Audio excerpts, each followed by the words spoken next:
পশ্চিমবঙ্গের বাঁকুড়া জেলার ইন্দপুর থানার ব্রাহ্মণডিয়া উচ্চ বিদ্যালয় বহু পুরনো একটি প্রতিষ্ঠান।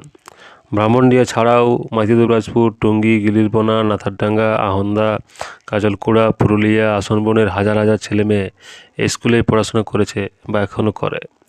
সরস্বতীর কৃপালাভের তপস্যাস্থল হিসাবে এই প্রাঙ্গণটির গুরুত্ব আজও সমানভাবে বিদ্যমান।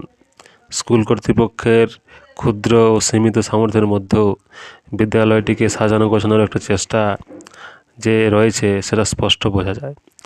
বর্তমান ছাত্রছাত্রী ও গ্রামবাসীর একটু সদিচ্ছা ও সহযোগিতা পেলেই বিদ্যালয়টি একটি অন্য রূপে, অন্য মাত্রায় ধরা দিতেই পারে।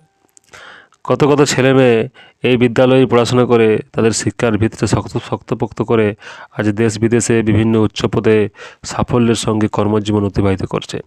পাল্টে গেছে তাদের জীবনযাপনের মান, উন্নত হয়েছে চিন্তাভাবনা, সমৃদ্ধ হয়েছে আচার ব্যবহার সংস্কৃতি। কিন্তু দিন শেষে এই শিক্ষাঙ্গনটির গুরুত্বকে তারা মর্মে মর্মে অনুভব করে এখনও। মনের মণিকোঠায় আজীবন জ্বলজ্বল করে এই বিদ্যালয়ের নাম খোদাই করা থাকে শত শত অমলিন স্মৃতি। যে কোনো বিদ্যালয়ে তার ছাত্রছাত্রীদের কাছে শুধুমাত্র জ্ঞান লাভের চর্চা কেন্দ্র বা সার্টিফিকেট পাওয়ার কোনো প্রতিষ্ঠান নয়, তাদের হৃদয়ের একটি চিরস্থায়ী আবেগ, ভালোবাসা, যা কখনো ভোলার নয়।